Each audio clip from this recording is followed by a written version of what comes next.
lawyer says to me, I can't believe you just did that. Kid, do you know you could have went to jail? And I said, I don't know where that moment came from, but it was bigger and better than me. It's really up to you to figure and find it out. But if we can touch just one person at a time, together we're doing our part. Be Inspired podcast. Real stories from real people. Sharing stories of love and loss, struggles and perseverance, laughter and tears, and overcoming adversity.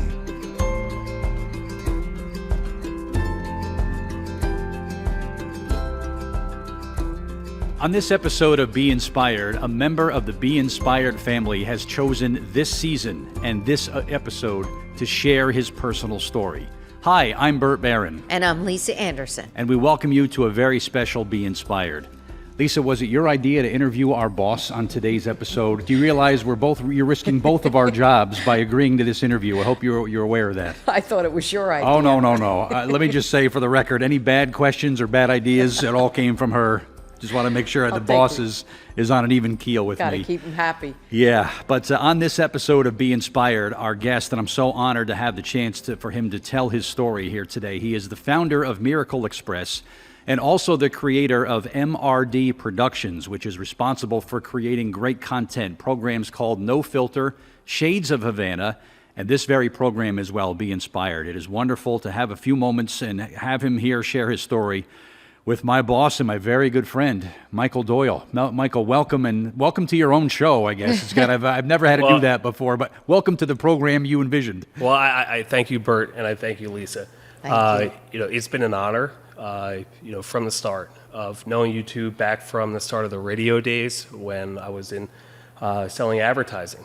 And to be here at this moment right now at such a critical point in time when I think that the world needs it the most, and given the fact that we all endured COVID, I felt that this was time to share this story. So truly, from the bottom of my heart, this is near and dear to me. I have a fear factor of putting it out there, but I think at the same time, it's time that I own it as well. So I appreciate it. You, much like us, had a front row to some of the most inspiring stories that I think the world has ever had the opportunity to share. Has it been just hearing maybe other people's stories, Michael, that made you want to come out today and share your story with us? I look at the overall of, where we've been together, throughout this entire journey, not just with Be Inspired, but within myself. And when I look back, I'm a big family person. And I think that in large part, we're all a family here. And a lot of that carries over because when you surround yourself with good-hearted people, you never know what could come about.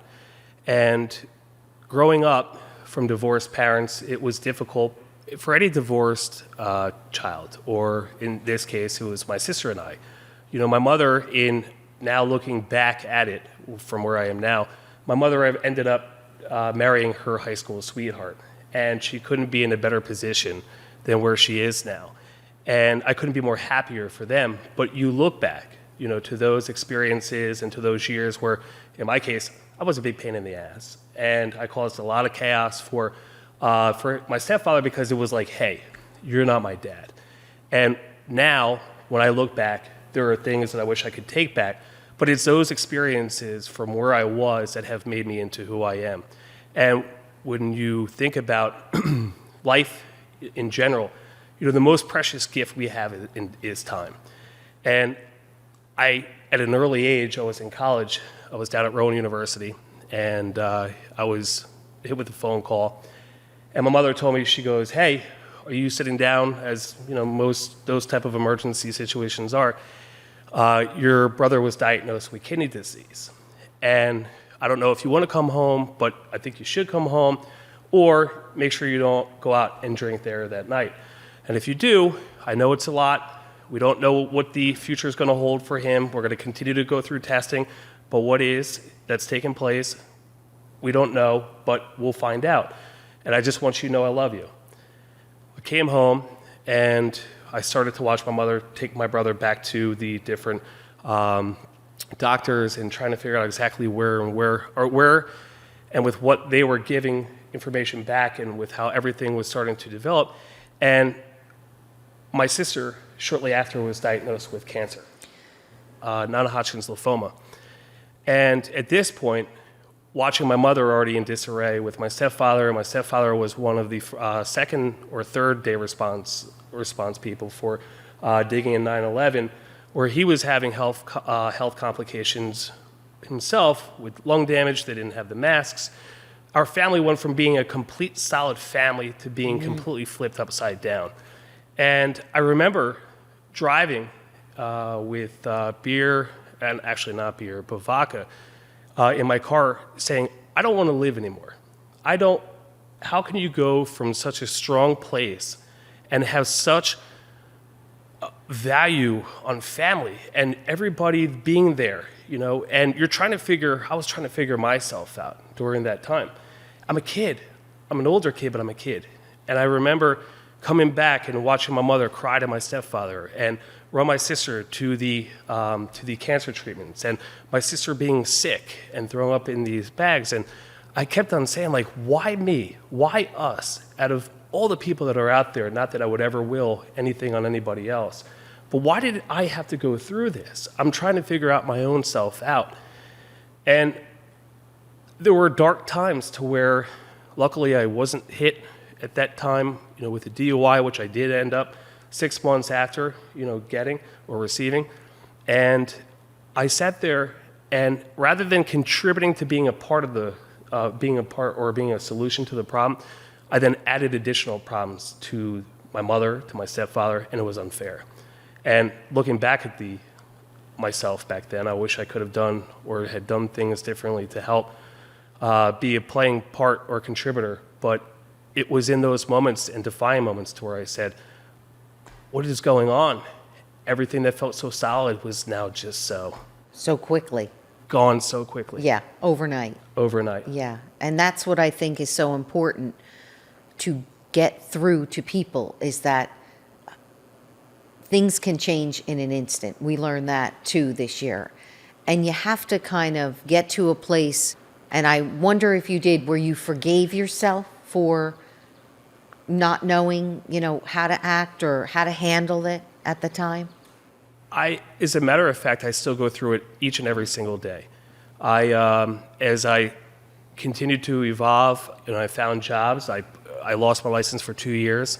I punished myself for an additional 2 years because I couldn't believe that I, at that time, had made a decision that would make, a negative impact on my family. And I said, this is not who you are. This is not who you're supposed to be. I went from being an all-American look-like kid with great support to then being completely isolated, alone by myself. And I'm thinking, like, there's got to be something bigger or better that I just don't know of. And I progressed. In 2012, I was working in radio with the two of you, and I was taking cabs out if I was going out and drinking, and I did everything by the book. And one night, I went out to was bartending at one of our closest friends' mother's parties, and came back, and one of my buddies said, you want to go out? We took a cab. We then took a cab back, and the next morning I woke up, and when I woke up, they were like, hey, you might be a little weird on that line. Don't do it. I was like, no, I got to get to the club. I got to take care of, I was caddying. And I drove, and as I was driving, I dropped my phone, and as I went down to go pick it up, which is such an important issue, another issue that, today with kids and their cell phones. Yeah. I went down to go pick up my phone. I look out, and next thing I know, I'm upside down, here in Wall Township. And it was at that moment where I tried to do everything right from that first start, but I didn't, because if I had come to a place where I knew that I would become better for it, and if I knew that I would become more whole, that mistake wouldn't have happened, because I would have said, let me call out of work. Let me not go in, and whatever comes from that, let it happen there that day. But it was in that moment that, because of alcohol, that, like many people, you don't think. And you don't think it's going to happen to you, even the next day. So that next day put me back into one of the most problematic scenarios that I had ever endured, because I was having fun. I was working in radio with some of the best people, family, that you don't, and very hard to find that are out there in corporate media, wherever in the workplace that is today. And now consequences are starting to get a little bit real for you. We're talking about some legal trouble, getting in front of a judge. What was that moment like for you, and what role did that play in kind of moving your life forward from there? It was one of the most surreal moments, and it had nothing to do with being in court that day, but it had to do with all of the variables that would come leading up to. Are you going to go to prison? Are you going to go? What type of community service? And more so, what are people on the outside thinking about? And that to me mattered, because I spent a large part of my life working toward to do the right thing and making amends and punishing myself from the previous DUI to then bringing myself to where it was now. And here, once again, I was vulnerable. So I remember saying to God, back when my family was sick, if you can get my family through this, I don't know how or in what way I'm going to repay you. But in some way, shape, or form, I don't know at what age that I will, but I promise you now, if you can help deliver, I will do it, and I will fulfill it. And that DUI brought me back into that whole isolation of that thought process, that not only do you have that to fulfill, but that you're back in front of a judge. And I'll never forget the court hearing that day where my lawyer said, say nothing. That's the best news I could tell you. Say nothing. It's already prearranged. Nothing at all. And the judge said, do you have any last words? I said, Your Honor, I have to tell you with all due respect, and my lawyer, you could see him just fired up and thinking, it's now, you're on your own, kid. And saying, I am so ashamed of this moment and who I am here today. What I can tell you is that you will never see me here in this court or any other court outside of, because not only did I humiliate myself, but I humiliated my family and this community. So I vouch that I will fulfill myself and bring myself whole, and that I will commit to make a difference to changing society and making this world a better place. We walk out of court, and the lawyer says to me, I can't believe you just did that. Kid, do you know you could have went to jail? And I said, I don't know where that moment came from, but it was bigger and better than me.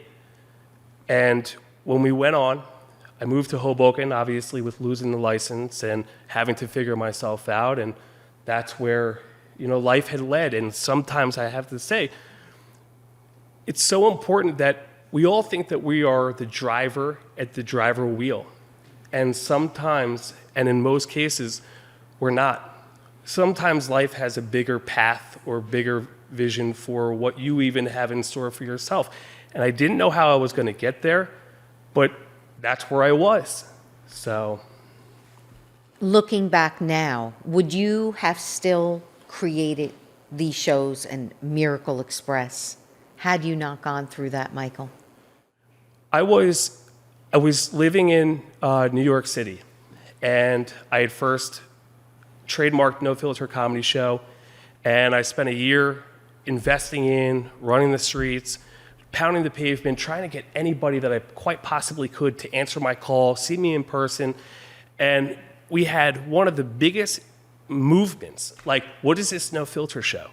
I remember meeting Marlon Wayans, and he said, hey man, my agent's gonna call you. And I'm like, I'm nobody. Like, it went from being completely vulnerable and nobody to then starting to see a vision or a dream start to come to life, and not knowing how far or how close, and I know we were far, but that things would start to manifest. And I want to say that when I was earlier on in my 20s, I think it's another important aspect to touch, is the fact that when we see life for what we see it, it may not be, and in most cases, it leads us in a different way. The older I got, the more I started to feel that when life started to pull me in a different direction from being the fun, lovable person that I always wanted to act, do comedy, entertain, produce, I had to grow up, be a real person in the real world, go to work the 9 to 5, work the overnight job if I wanted to build a dream. And when you think about the growth and development of No Filter at that time, it was like things were moving in the right direction. I come home in the spring, and boom, here comes this cease and desist. Now, this came from the Simmons family. I think everybody knows because I make it public all the time. But it was like, wow, like after all the hard work that you've put in, where do you go from here? And I remember that I owed, and I told God that I would fulfill his dream, or my dream, and that he helped my family get through the darkest times, and that I now had a responsibility to myself to make this world a better place. And I remember forming Miracle Express, and I had reached out to the two of you, and I said, Bert, hey, Lisa, we're doing this charitable organization. We want to deliver gifts on Christmas morning. We didn't have a Christmas in 2004. And to me, it meant every bit more to deliver what it is I felt I lost. And when we were able to deliver gifts on Christmas, looking back, that's why I feel so confident being around the two of you here and now. You've played a large part in my life. And in 5 years, we delivered gifts to 75 families, and just throughout this past COVID year, 500 meals to the heroes that have been working on the Homefront. You need to reach back every once in a while and give yourself a pat on the back, Michael, because you tend to thank us, which is wonderful, and thank those along the way. But you also have to give yourself, I think, a lot of credit for turning something that's really could have been a situation where you just said, screw it. I don't care anymore. I screwed up. This happened to me, and how many people. But again, like a lot of our guests here on Be Inspired, you turned it around to just think of others and selflessly make Christmas for so many. I've watched those videos, and they're really incredible. Yeah. And I think for me, Michael, for Miracle Express, I fell in love with the concept the first time I heard about it. I mean, what a wonderful thing to do to help out families and people in need of all days of Christmas morning, to just be there for someone who has absolutely nothing. And I was on board with it right away, and it's been very enriching and fulfilling for me. When it came to this program, I can remember taking a call from you on a bitter cold February night, sitting in my car, screaming at my phone, stop calling me, I don't want to host your show. And because of some higher powers and the deal that you made, Right. look where I am. Right. So I think there was something at play there that meant for us to both be here.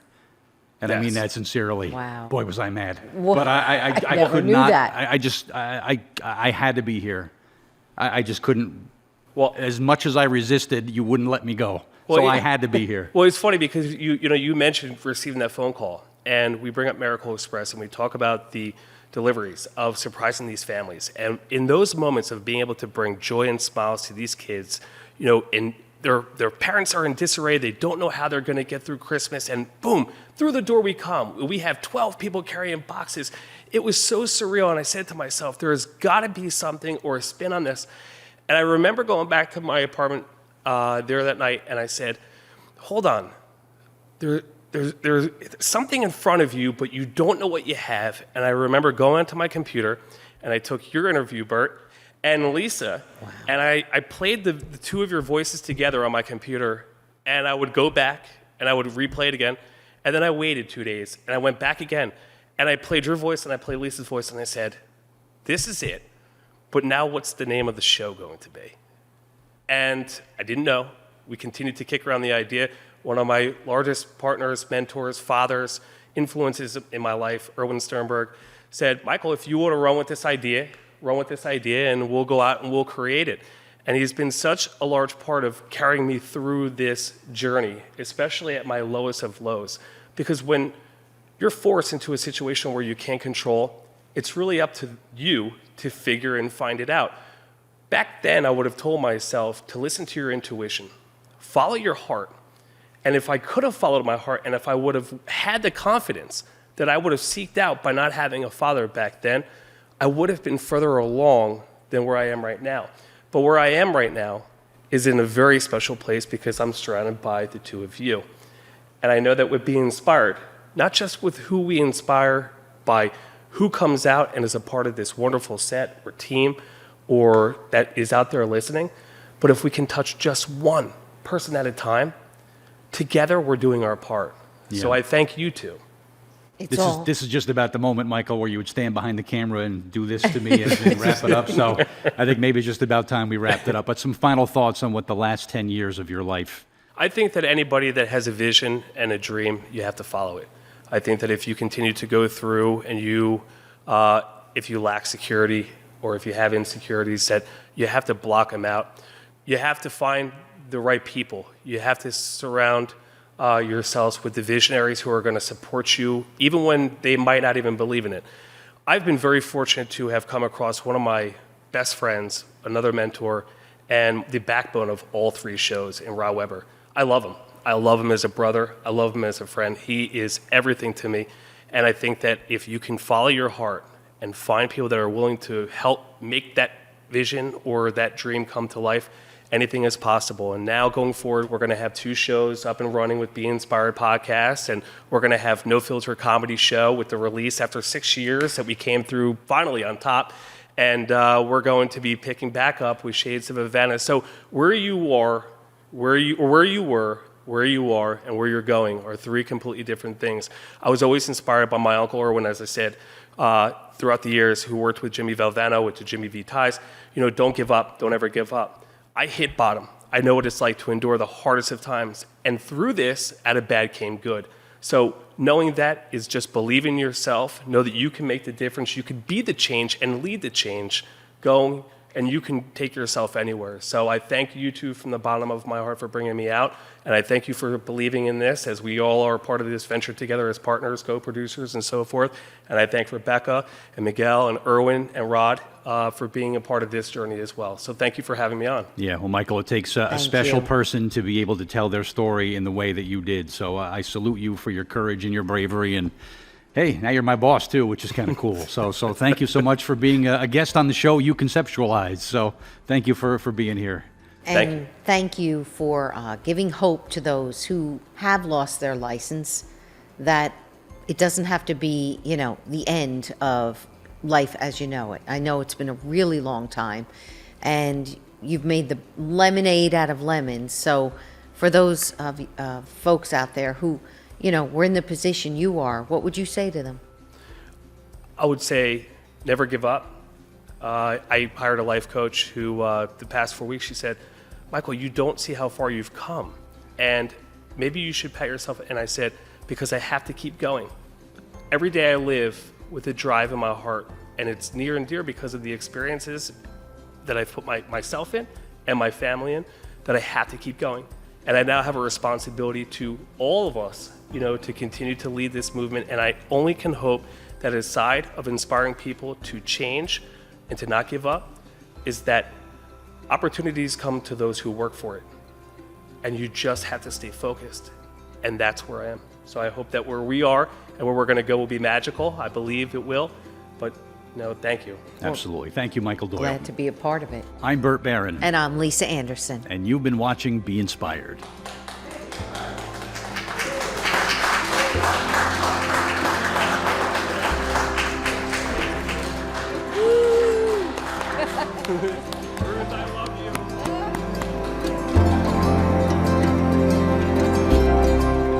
My name is Mike Doyle, founder of Miracle Express, creator of Be Inspired podcast, MRD Productions, No Filter Comedy Show, and Shades of Havana. You're not alone. I wasn't alone. You're not alone. And we're out here all together. So together we will inspire the world, one listener at a time. Thank you. Be Inspired with your hosts Bert Barron and Lisa Anderson Puleo. Directed by Rod Weber. Created and produced by Michael R. Doyle. Co-producers, Bert Barron, Lisa Anderson Puleo, Rebecca Gruber, and Erwin Sternberg. Executive producers, Rod Weber and Sean M. Sternberg. Editor, Rebecca Gruber. Filmed at New Beginnings Foundation, Wall Township, New Jersey. Season 5 of Be Inspired is dedicated to the memory of Golden Boy Michael Cammett. Michael was a rising star in the world of professional wrestling who died in a tragic accident this past summer. His memory and legacy live on in the lives he touched, and he will always be remembered by family, friends, and fans. I encourage all of you that are listening to my episode here today to think first before drinking and driving, and to please drink responsibly.